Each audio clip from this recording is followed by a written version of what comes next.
I would like to call to order the council meeting for Tuesday, September 3rd of 2019. If we could all please stand for a moment of silence and the Pledge of Allegiance.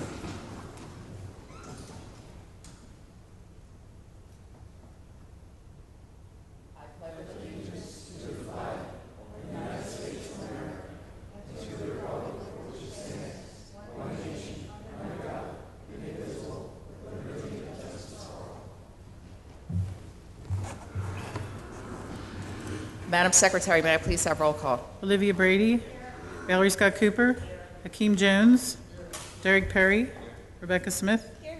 Heather Lewis, Sonia Sanders. Here. Would a member of council like to make a motion to approve the council work session minutes from August 20th of 2019? All in favor? Aye. The ayes have it. Council workshop minute meetings are approved. Earlier this evening, we did not have an executive session. Our next order of business we have is the presentations, beginning with the National League of Cities, with Mr. Tim Evans to present.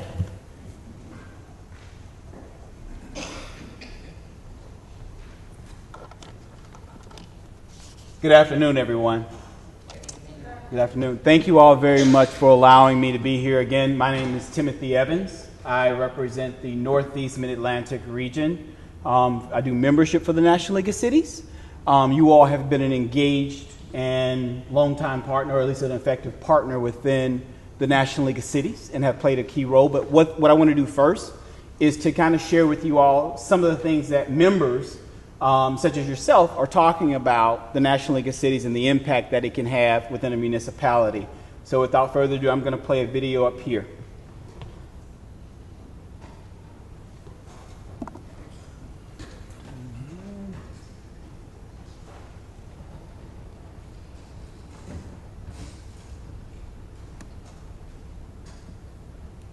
NLC brings together local elected officials from across the country. We come together united to protect our local residents, make sure that we're learning from our council colleagues. That's how we respond to national issues locally. One of the things I share with my citizens in Union City, if I'm going to make a promise to you, it's going to be a promise kept. If I can't do that, I won't promise it to you.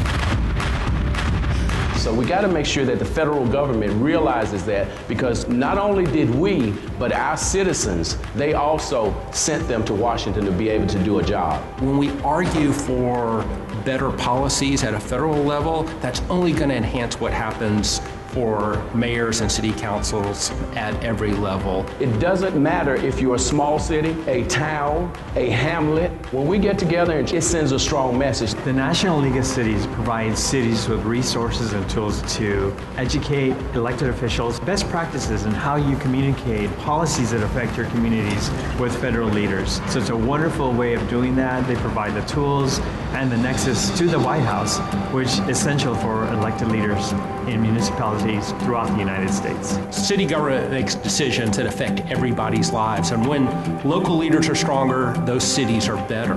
By coming to NLC, by being engaged with the various committees that provide the resources, whether it's on how do you go about engaging your citizens or the substance of what you can do to help people, NLC is there with the solutions that local leaders can really use. In 2014, I was selected for a scholarship to attend a city summit with a lot of other leaders from around the country. And it's made me a stronger, but also a much more thoughtful leader in my community. NLC makes it easier for us at the local level to advocate for our constituents by helping us understand what's happening in other cities.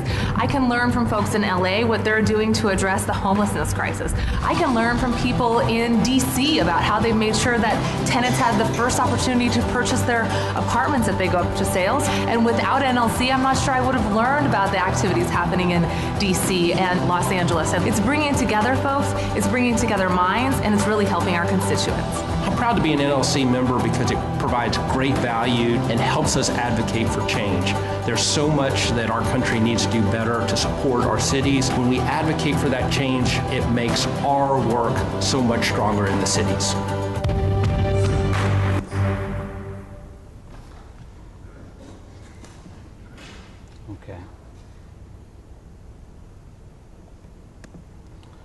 Okay. So, as you can see, The National League of Cities, is definitely a platform for not just your large municipalities, but also your medium-sized and small municipalities across the country. And one of the key things that they talked about in that video, and what we share with communities across the country, is that it's really important to understand that, one, there's a strong network of individuals that you as a municipality can be able to tap into. Two, you can think about also what are some of the things that not only that you all can benefit from as municipal leaders and as a municipality, but also what your residents can benefit from. And so one of the things that I'll do within this presentation quickly is kind of just share with you some of the things that we can definitely see that we want to make sure that you all are taking the most or getting the most out of in your membership with the National League of Cities. So who we are, again, we are an organization that represents cities, towns, villages, boroughs, hamlets, whatever the term is, but we represent municipalities across the country, representing more than 2 million people in various communities nationally and within the U.S. territories such as Puerto Rico. We really focus on 3 areas. One, we want to be able to strengthen your local leadership, thinking about what best practices can you all take from other municipalities from across the country. What are some of the trainings and expertise that you can kind of think about that you can bring back to your local community? We think about our federal advocacy as well, thinking about local, what are the issues here within the state that are so important that that actually are even just as important at the federal level, that can bring resources and information back to your communities. And then the final one is thinking about innovation. What are some of those things, whether it be thinking about the future of work, whether it be looking at housing? What does housing look like in our various communities? And what are some of the challenges, but also solutions that are coming out? So within the federal advocacy space, as you can see, some of the things that we have done, we have one of our convenings, which is our Congressional City Conference. That happens in D.C. During March of each year. And the point of that conference is to bring you all together with your peers from across the state and the nation to look at what are those federal things, what are those things that you can be advocating for that actually help to support your own individual communities. And so one of the things I will point out as well within this space is that we are always trying to push for more representation as it relates to the Northeast Mid-Atlantic region. Within our organization, we represent, first of all, over 2,000 municipalities. Of those municipalities, more than 80% of them are under 50,000, are under populations, or have populations of under 50,000, which means that the key point there is that it hopefully can dissuade or help to show that the National League of Cities is not just a large city group or a large city space, but also a small, medium community space, and everybody has a role to play in this organization. But then on top of that, as it relates to our federal advocacy, we have several different policy committees, of which we really struggle as an organization to have the representation from the Northeast. And what that really means is that when policy gets developed and when policy gets written about what the National League of Cities advocates for, then where's that representation from the Northeast? And thinking about whether that deals with housing, whether that deals with infrastructure and some of the key things that are important to the various communities in the Northeast, those are some of the things we want to make sure we continue to do. So one of the things I will ask, as you all have been members and continue to be members, one of the things I'll ask is that there's a greater focus on the federal advocacy, and maybe think about, we can talk later about what that means. The solutions for cities are key. There are 4 key areas here. There are other ones as well, but I want to just make sure, thinking about, I said, not only do we provide resources for you all as council members, but we also provide resources for you all as a municipality. So starting today, or starting even tomorrow morning, if you give me a call, one of the things that we do as part of your membership is provide a prescription drug discount program for your residents. They will receive a card that will be shipped to you. Well, a card will be shipped to you as a municipality, and they can be distributed throughout the community in order to make sure that when your residents are going to get their prescription drugs, on average, they can get around 24 to 25% off of their prescription drugs, which is definitely something that we've learned and found that a lot of communities can use. You all actually have the service line warranty program, And I can talk about that a little bit more. The other one that's another easy one that's already a part of your membership, grant access. So what we do is we have a platform that we actually provide to you all through your membership that will provide you all access to federal, state, local foundation grants that you all can be able to source to make sure that ultimately you may not have to go to several different websites in order to get those grants and opportunities. And then technical assistance, finally. Thinking about like what are some of the best practices that you all can lead on moving forward. And I think those are some of the key areas that I just want to quickly mention. Now, on top of that, I mentioned some of the solutions for municipalities. So here are some of the different reports that we have written, whether it be within City Solutions and or thinking about our Institute for Youth Education and Families. But I want to bring your attention to the local tools for addressing housing affordability. That was one of our most recent ones that we really focused on, like by state, what are some of the areas that are really important to you all as local elected officials that you all can take back to your communities and kind of think, what are best practices that we can move forward on? And on top of that, we just released our Housing Task Force report, which is called Homeward Bound. And what that does is we actually spent the better part of 6 months really working with a cohort of local elected officials across the country, small, medium, and large, to think about what are some of the challenges that are impacting communities across the country and what are some of the solutions as well that could be very important to helping support them. And so I definitely will send out a link that you all can be able to take and actually look at those resources to help make some better, help to think about what are the decisions that you all can make within your communities around housing affordability. And then the last one I would say is the 2020 census, which is something that we find consistently is a big factor in a lot of our communities and making sure the count is right. When we talk about leadership development and training, one of the key things as well is that at our conferences and even some of our other smaller convenings, we do a lot of training and development for local elected officials because we understand that that local elected officials that have the tools, resources, and also the insights and networks to be able to make better decisions are a key thing to making sure a community is thriving and is supportive by their own, not only their residents, but also by their colleagues as well.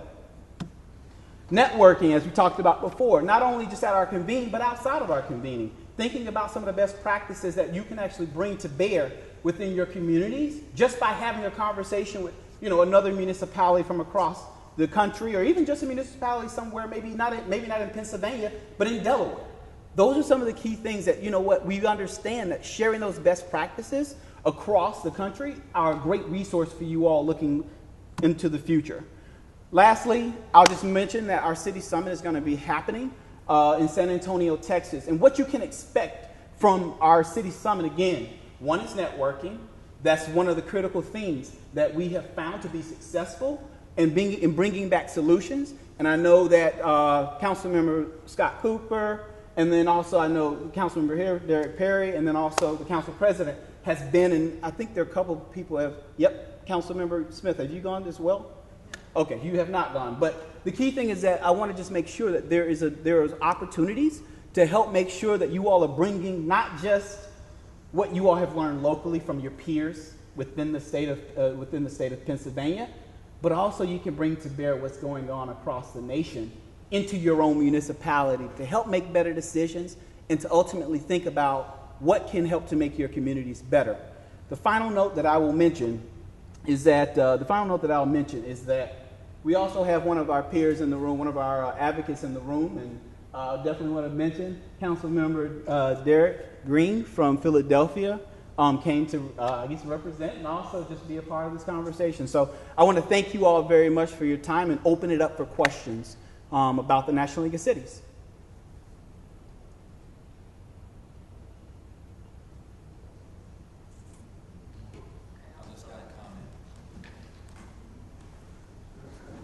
So, once again, thank you for the presentation.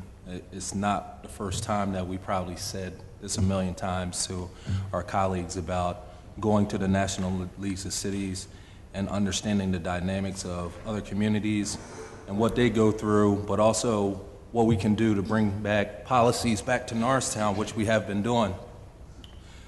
But the thing I'm going to say once again is that there's like 20, 30 classes. and we can't make them all. Right. So, I mean, when we're looking at the book and we're like, oh my gosh, I would love to go to this one, but this one is better than the next one, all of us can't make it. And the networking is great. Obviously, Councilman Green has been a great advocate to me as we'll talk and get together. But also the diversity of the National Leagues of City also. Very big, diverse, and everybody's trying to do something great for the communities. We should be next. We're behind. We can't keep saying the same old thing and doing the same old thing. We do got to make changes, and people are not going to like it, but let's keep moving forward.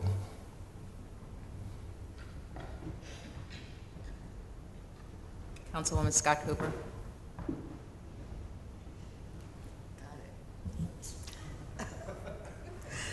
Thank you, Timothy, for coming out and sharing your knowledge of what the NLC can do for us. And this is more of a testimony than anything else. As a board member of the NLC, I can contest to the fact that what Councilman Perry just said, number one, which is a real major issue. When you get one or two council members attending these events, and there's maybe 10 different classes going on at the same time, you have to try and pick and choose which one you feel may be more beneficial to bring back home. I would like to encourage all of our council members to attend at least once a year to give not only me a break, but also to see the value in attending. Networking, you hear of networking happening more and more today than ever before. When I was young, what was networking? Who knows? It may have been just talking to a friend. But today, in this world, we need to hear from the minds of other people who have experienced things that we haven't, who have been into situations that we haven't, who can help us and give us ideas on what we can do to improve this municipality. So again, thank you for coming here. I truly appreciate it. I'm sure all of us do. And we look forward to seeing more of Norristown Council at some of these conventions. Thank you, Councilwoman Scott Cooper. Councilman Jones. Hey, good evening. Yeah, thanks for your presentation. One of the highlights of my experience with the NLC just so happened to be going down to Birmingham, Alabama, small town, Bessemer, Alabama, one of the lowest household median incomes in the country, but just seeing the things that they were able to accomplish for their community was inspirational, and things like that you can bring back to your community. So I agree with my colleagues. The networking was definitely a great thing. But taking some of the positive highlights that we're seeing around the country, it really opened my eyes. When you think of the history of the South and the discrimination and the challenges, if they can move and get things done with the limited resources that they have, there's no reason why we shouldn't be able to do the same things up here. So that was definitely a highlight of my experience.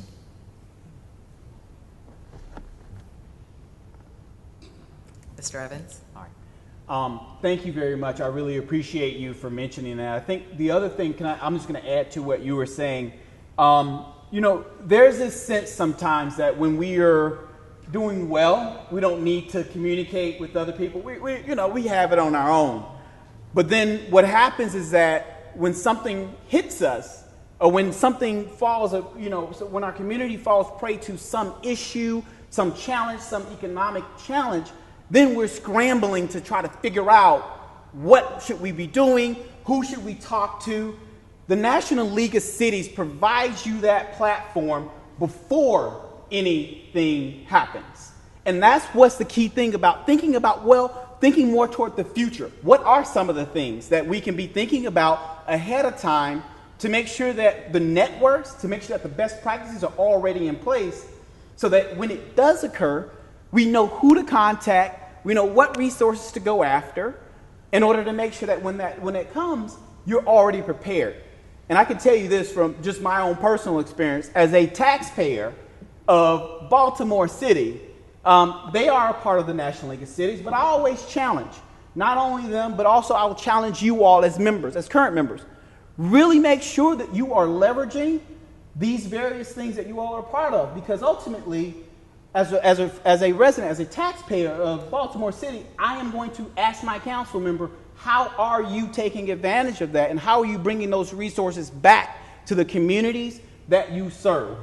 And so I think that's one of the things that's really important as well. And so to that point, I definitely agree that ultimately those are some of the great things, and I actually continue to think about ways you can engage, whether that be through federal advocacy committees, whether that be through, I had a couple things here, first tier suburbs. So thinking about you're on the outskirts of Philadelphia, maybe some of those things that could be great. I mean, I think one of the key things that the first tier suburbs did this year was actually host a competition focused on housing, right? So they had someone who actually had a company that was willing to provide economic development TA for free for municipalities, for a group of municipalities who applied. Ultimately, they actually wound up in Kansas. But ultimately, I think the key thing was that those are some of the resources that are just happening in some of our various councils, whether that be large cities, small cities, first-tier suburbs. These are some of the spaces that really are going to benefit, hopefully, your municipality moving forward. Mr. Jones. Madam President, thank you. I just wanted to, for the sake of citizens who might not know, that council's involvement in the National League of Cities has already paid dividends in terms of actual grant awards to the municipality that we would not have received because they were NLC targeted programs, and from council members who brought that back. So we've received over $300,000 in grants in our year or so involvement with it. We did the sustainability grant as a result of council members attending a conference. We also had the NRN financial stability grant, over $250,000 as a result of our involvement with the NLC. And we also got national recognition for our diversity program, particularly out of the police department, was nationally recognized at an NLC conference as well. So council members who have attended have been very engaged in making sure that information gets back to the staff and challenging us to get those applications in and do the work to get involved. And we're really appreciative of the support from the administration that we've gotten, both from council and the NLC in getting our applications and projects on the table. Thank you, Mr. Jones. Council, any other questions? Mr. Evans, do you have anything else to add to it? Your great presentation? No, but thank you all very much for taking the time to hear, and then more importantly, I look forward to continuously working with you all in the future. Thank you. Thank you, and thanks again for the presence of Councilman Derek Green. It's good to have you. Good to see you in Norristown. We normally do see Councilman Green, as mentioned, at the various conferences, and again, it is also a great opportunity to network and to find out what other municipalities are struggling with. Because as you begin to network, you realize that you may have something in common and someone has already experienced that, and you can take that experience back home and share that experience and then turn that experience into a resolution or ordinance to Norristown. So we thank you each. Will that be it? Okay. So our next order of business we have are the announcements.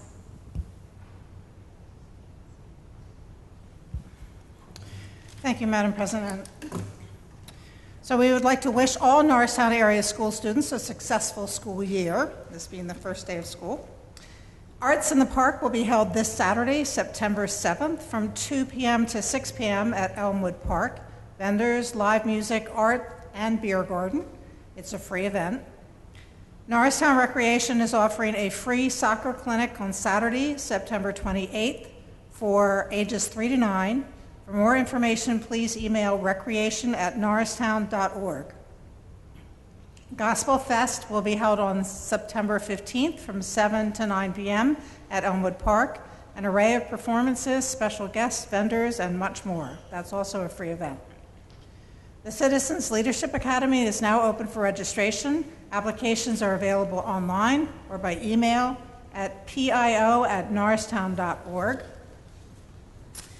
And the Rock the Block, which is an annual event with Habitat for Humanity, will be held on Saturday, October 5th. Registration at 8 p.m. The event's going to be running from 8 a.m. to 2 p.m. At Cherry Street Park in Norristown. A number of blocks have been targeted for various different projects throughout the day, such as porch painting, light carpentry work, yard cleanup, and even some small repairs here and there. The letters have been going out for residents to notify them of this, and the following blocks are currently accepting applications. The 500 to 1058 block of Cherry Street, 111 to 136 Wayne, 19 to 29 West Chestnut, 14 to 157 West Elm, 1000 to 1089 Powell, 1000 to 1082 Willow, 1000 to 1096 Swede, 25 to 29 East Spruce, 2 to 298 West Spruce, 2 to 38 East Basin, and 1 to 299 West Basin. If you want to have a project done in your block, please, the deadline for submitting the required forms is on Friday, September 13th, 2019, and you need to email Scheretti, that's SCHETTRI at habitatmontcodelco.org. Or you can call them at 610-278-7710, extension 107. Those are all the announcements I have. Council members, do we have any other announcements? Councilman Jones. As we all know, it's football season, so I just wanted to share some information for Norristown High School. They will be traveling to PW this weekend, Friday night, 7 p.m. at PW. The following weekend, September 13th, Norristown will have its first Friday night game ever at the high school complex. It will also be the first night game since 2010 when Roosevelt closed down. So just anybody that's looking to support the local football program, they have 2 games over the next 2 weeks. Thanks. Thank you, Councilman Jones. Seeing that there are no other announcements, Madam Secretary, I'm sorry, Councilwoman Scott Cooper. Chief, I got it. Okay, this coming Thursday, September the 5th, there will be a gun violence town hall at the George Washington Carver Community Center from 7 to 8:30 p.m., and that's at 249 Jacoby Street, Norristown. Congresswoman Madeline Dean invites you to attend, as you will be able to not only have a dialogue on gun violence and what Congress is trying to do about it, but they're also trying to get some more ideas. She's open to more ideas from the community. So she's asking that everyone attend, bring a neighbor, bring a friend, and let's see how we can keep Norristown safe as our chief is doing now. Thank you, Councilwoman Scott Cooper. Are there any other announcements? Seeing none, Madam Secretary, do we have any public comments this evening? Yes, we do. Dalbert Howerson. Good evening, Council. Good evening. Could you please state your address? I'm here this evening to ask Council Your address. to, you can't hear me? Your address. Norristown, PA. I'm here this evening to ask Council to look into this problem because according to the commissioners, I spoke to them this weekend, it's a municipal problem. 2 years ago, you guys awarded a contract to a Kenny Excavation for grading of the soccer field at Simmons Park. The park was not graded.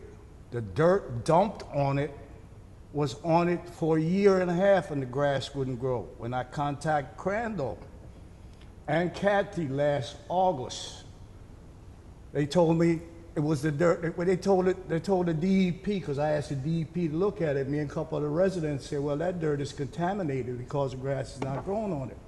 Crandall told the DEP the dirt was from there. The dirt was not from there. I stand there and watch them. I have 2-3 borough employees who will testify in court that the dirt was not from there. I will testify in court because I stood there and watched them dump that dirt on there. Larry Powell from Local 135 will testify that that dirt was brought from over here and dumped on it. All they did was cover the stone with the dirt. It was not graded. For you guys around here, it's been 2 years and there has not been a fully match on there. If you could play on there, the Mexicans would be all over it. You can't play on there because the field is like this. It's worse than when they did it. It's not level. The commissioners can't do nothing about it because of the municipal problem. You guys ran on town people for Norristown first. Here's your chance to fix something. You can't let Crandall come here and just dump dirt on our kids like that. That is not, the dirt is from, if it's from over here, that's all that grease and gasoline running from over Angela's store run down to there. That's why the grass couldn't grow. We have to do something about it. There's you walked on the field. I saw you walking on the field Sunday. You tell them how it looked. I saw you walking on the field and checking it out. Me and Miss Val went over there and looked at it also. It is not graded. It has not been graded. All they did was dump the dirt on it to cover the stones that the truck drive. If you go down 1.5 feet from where the front that old goal post is, it's nothing but stones underneath it. And the dirt that's on there is stones. We never had stones on it. It's football season, like you said. I have 2 nephews. One with a computer science degree from Temple. The other one is in Harlem teaching 7th and 8th grade science. They all came out of Oak Street Park. You have a cousin, Brianna. I talked to her mom last night. Oak Street Park played a major part in her skill development. She got a college scholarship to college. There's a numerous amount of kids that park has benefited.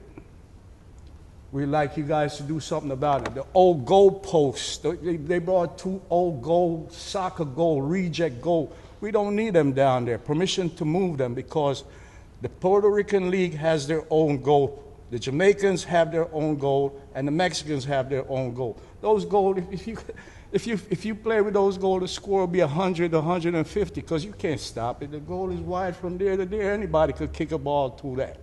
Those are all reject goals from wherever you guys brought them for. A little token, make it look like you're doing something for. Yeah, we don't need them. If you give me permission, I'll cut it up and jump them myself, or the borough, or you guys can move them from the public works. We don't need them. We need a field right now for the guys that's practicing football to run up and down it. Even if it's not right, but they can still practice football on it. The courts itself, the basketball courts itself, it was a 10-year contract. Jane will tell you I was the one that let her know there was a grant for that contract. Her and then borough municipal administrator, what's his name? Dave. Oh, I forgot his name. But anyway, I notified her. I let them know because if they didn't know there was a grant for that part, there wouldn't be no courts there if I didn't tell them about it. Mr. Harris, excuse me, but your 3 minutes are up. And okay, well, it's my understanding, though, that you were here at the last council meeting. I'm not sure if Public Works had the time to address your issues or concerns or not, but we will continue to look at it. Mr. Jones, do you have anything further to add? Okay, thank you. You're welcome. My time is up. I will add, Madam President, as far as any comments that Mr. Harris made attributed to me, I wasn't aware that I made those comments. I will also reiterate as I shared with council that because of Mr. Harris's inquiry with DEP, we did respond. Our municipal engineer did have Penn State University soil analysis tests done. They provided us with the results of that test. We shared those results. I have copies of those results that I'll be happy to place here for anybody's purview.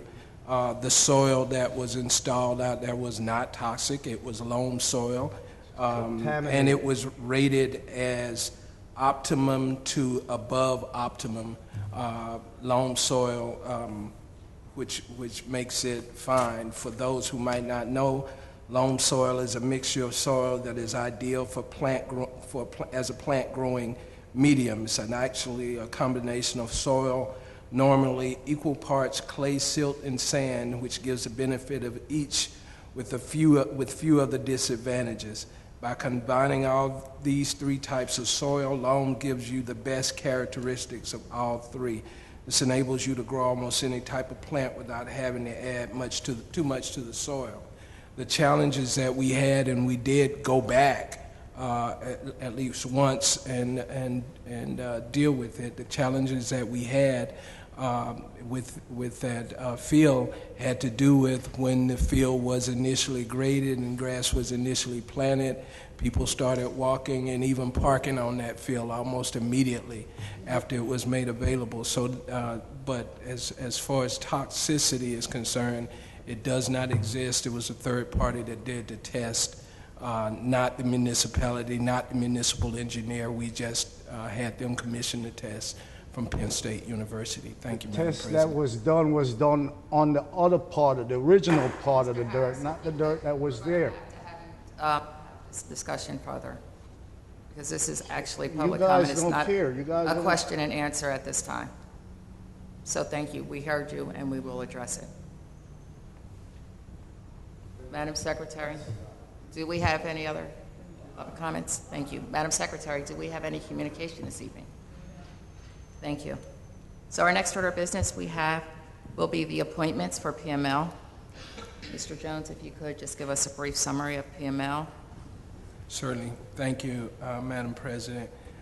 Council, as you know, the municipality has been a member of the Pennsylvania Municipal League for a few years now. Pennsylvania Municipal League is actually the official affiliate with the National League of Cities. And Council has, since its membership, annually appointed a voting delegate and an alternate voting delegate to their annual policy meeting, where a lot of the decisions are made and the platforms are put together for policy related to advocacy at the State Assembly in Harrisburg. Currently, Councilmember Perry is the voting delegate of the Pennsylvania Municipal League, and annually they send a ballot and request that Council make a decision regarding who the voting and alternate delegate would be. And this is that time we need to have Council select those two positions, and so that we can submit the forms to the PML, and the forms are due this Friday. Thank you, ma'am. Thank you, Mr. Jones. Council, do we have any questions or comments in terms of the appointments that we're going to vote on? Councilwoman Scott Cooper. Yeah, I just have a comment, and I think it's important that we keep in mind when we make our choice of delegates to attend, that they need to be available to attend, so that if one cannot make it, the other one will. So we have to make sure that those who want to be a delegate are able to attend. Thank you, Councilwoman Scott Cooper. Council, do we have any appointments for the voting delegate for PML for 2019?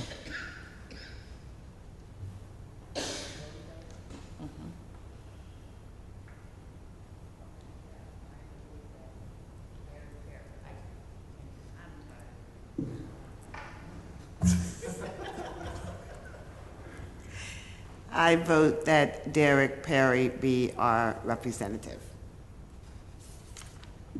Just so that I can clarify, the voting delegates Madam Secretary, may I please have roll call? Olivia Brady, Valerie Scott Cooper, Hakeem Jones, Derek Perry, Rebecca Smith, Sonia Sanders. Aye. Derek Perry is the 2019 PML voting delegate. At this time, would a member of council like to nominate the alternate voting delegates?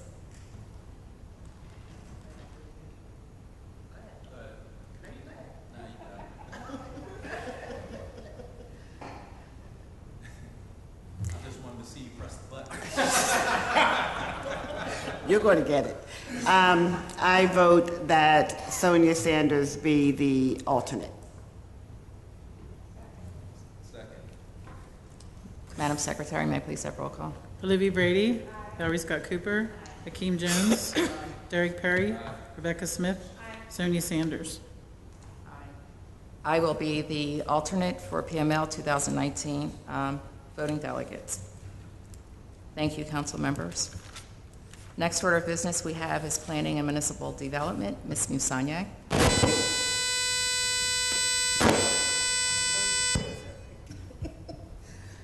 Thank you, Council President. As you will recall, the Norristown Municipal Waste Authority came before Council at the last meeting seeking preliminary and final land development approval. We have representatives from the Waste Authority here tonight, and we also have Brian from Pinoni, who will be able to elaborate on any issues pertaining to waivers. Just for a recap, the improvements to the Waste Authority include internal circulation driveways, creating additional access from Washington Street, demolition of 2 buildings and a building overhang, as well as a demolition of a 1-story building, construction of a 567 square foot structure for chlorine and a 1,200 square foot blower building, striping of 22 parking spaces at the eastern end of the parcel, and site preparation of an existing wooded area for the construction of a 4,000 square foot maintenance building and rain garden and related improvements. As council will recall, I had informed you that the applicant had been granted special exception from the zoning hearing board on August 8th, 2019. Because of the section in the zoning, they were required actually to go to the design review board. Therefore, you were unable to act on this application at the last meeting. And since then, the applicant has gone to the design review board, and I believe they appeared in front of the design review board on August 28th. And I placed on your desk this evening the recommendation that came from the design review board, which is a recommendation for approval with the condition that the waivers that are going to be granted take into account the sidewalk improvements. I have placed that information in front of you on your desks. There is an existing rendering of the facility as the first image, and the second image is the proposed image of the screening that we're asking council put as a condition on the approval for this land development. With that, I respectfully ask council to consider this recommendation. I believe the solicitor is going to go through the waivers. Mr. Solicitor? Working on my button. There we go. That is correct, Ms. Musanye.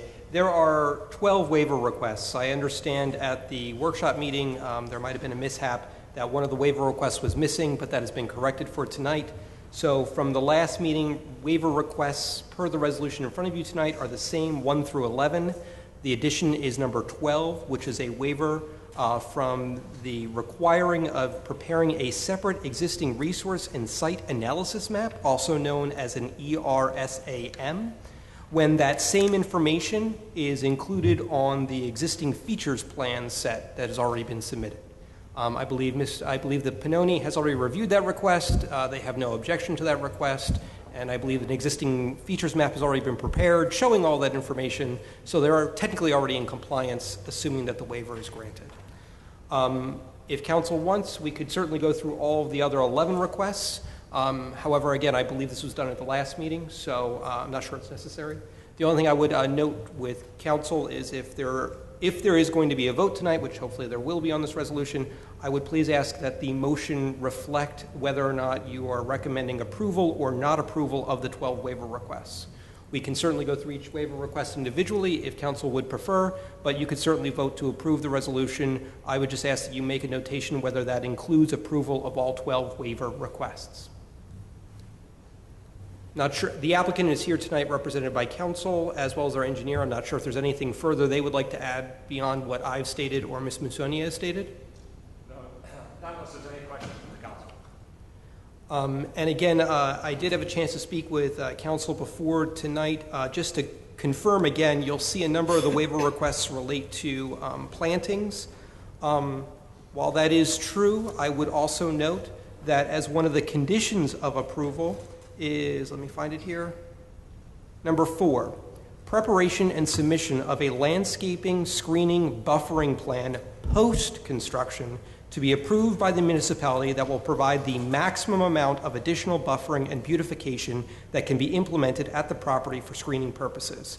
So essentially what the applicant here is proposing is requesting waivers as per the saldo. However, they're agreeing that post-construction they want to put in greenery. They just are not sure how it's going to look and how they can best maximize it at this time. And therefore, they're agreeing that at a future date after construction is completed, they're going to prepare a plan, and the municipality has to approve that plan with regard to the greenery.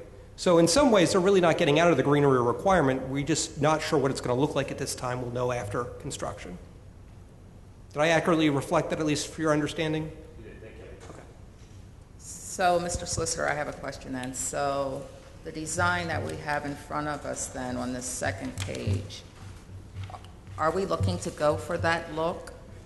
So, look and feel, or? Yeah, and maybe the engineer could speak to this having prepared it. As I understand, this was basically a rendering that was provided for purposes of the design review board. Perhaps ideally this is what they may want to envision at some point following post-construction, but this is not the plan that has been approved. The plan has not yet been submitted yet. And we will certainly review it and vet it along with Pannoni, and we will make sure that it provides, as it's stated in there, the maximum amount of additional buffering and beautification that can be implemented. Thank you, Mr. Solicitor. Councilwoman Olivia Brady.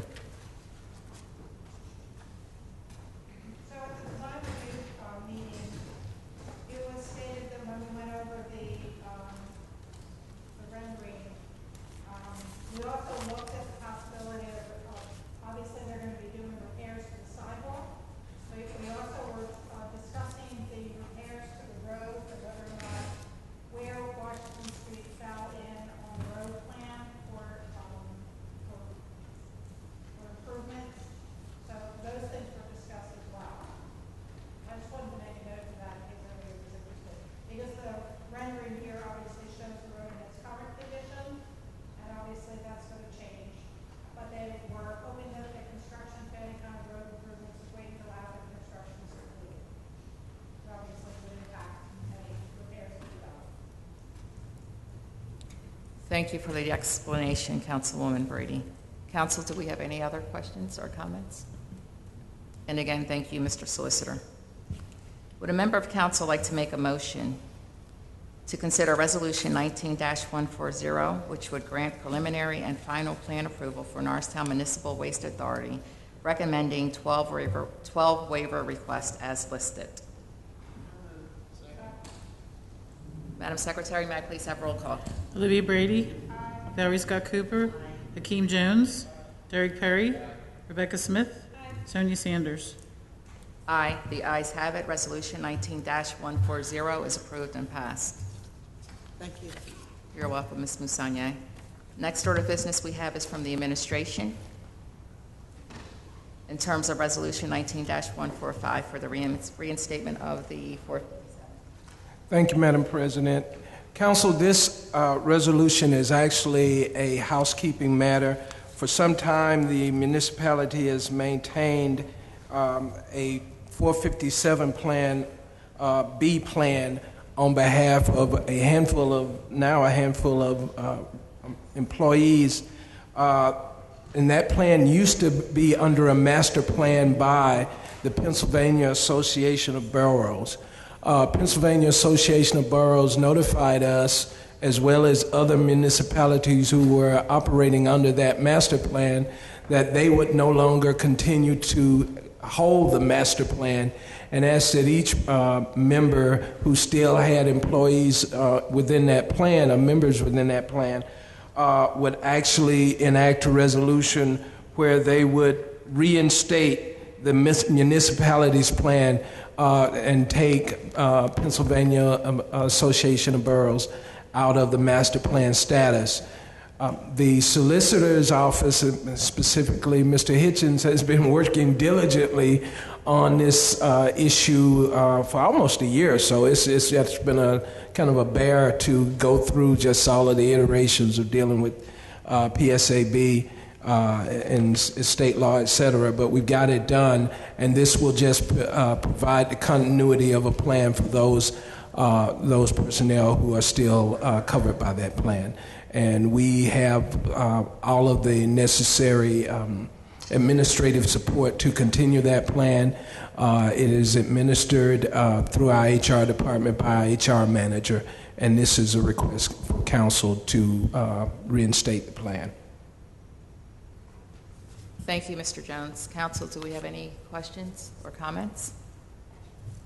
Seeing none, would a member of council like to make a motion to consider Resolution 19-145, which will reinstate the municipality's 457B plan for the employees? Madam Secretary, may I please have roll call? Olivia Brady, Valerie Scott Cooper, Hakeem Jones, Derek Perry, Rebecca Smith, Sonia Sanders. Aye. The ayes have it. Resolution 19-145 is approved and passed. Thank you. Next order of business we have is public safety. Mr. Talbot, or should I say Chief Talbot? You can say whatever you want.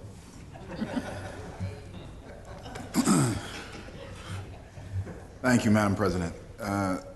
Ordinance number 19-10 is in regards to council considering parking restrictions and making changes to eliminate parking time limit restrictions in the 100 block of East Fernance, the 100 block of East Freedley Street, and the 100 block of Summit Street. These requests came at the request of people in the area. We studied it and found that there were no any adverse consequences that came from making these changes, and we suggest that this makes sense. Thank you, Chief Talbot. Council, do we have any questions or comments? Seeing none, would a member of council like to make a motion approving ordinance approving ordinance 19-10 to eliminate parking time limit restrictions for the 100 block of East Fernance Street and the 100 block of East Freely Street and the 100 block of Summit Street? Madam Secretary, may I please have roll call?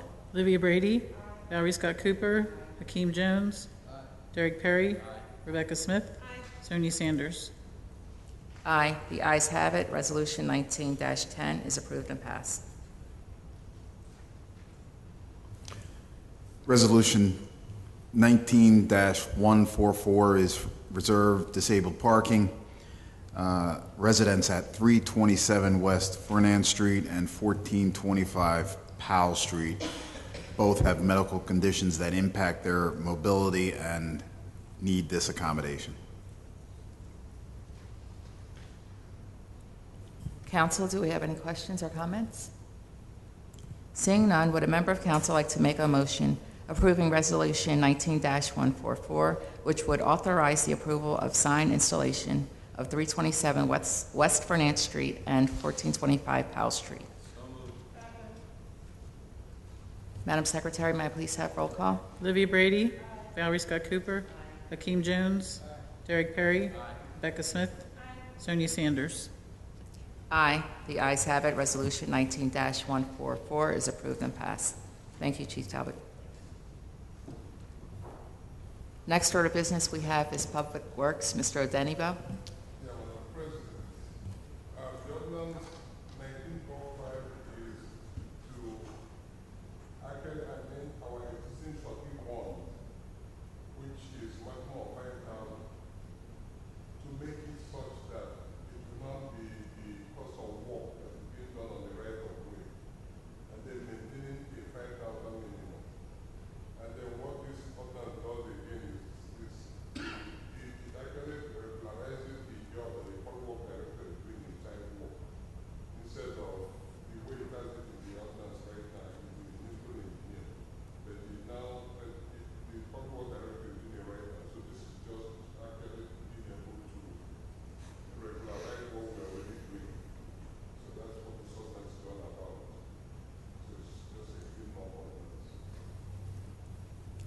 Thank you, Mr. Odenibo. Council, do you have any questions or comments?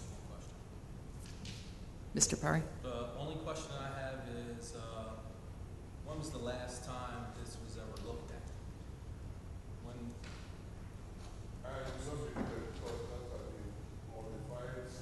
Since the inception.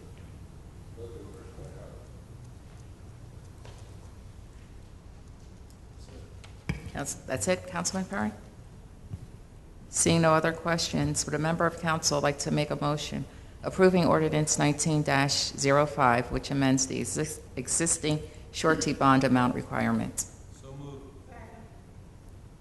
Madam Secretary, may I please have roll call? Olivia Brady, Valerie Scott Cooper, Hakeem Jones, Derek Perry, Rebecca Smith, Sonia Sanders. Aye. The ayes have it. Ordinance 19-05 is approved and passed. Thank you, Mr. Odenibo. Would a member of council like to make a motion to adjourn the meeting? All in favor? Aye. Meeting is adjourned. Thank you.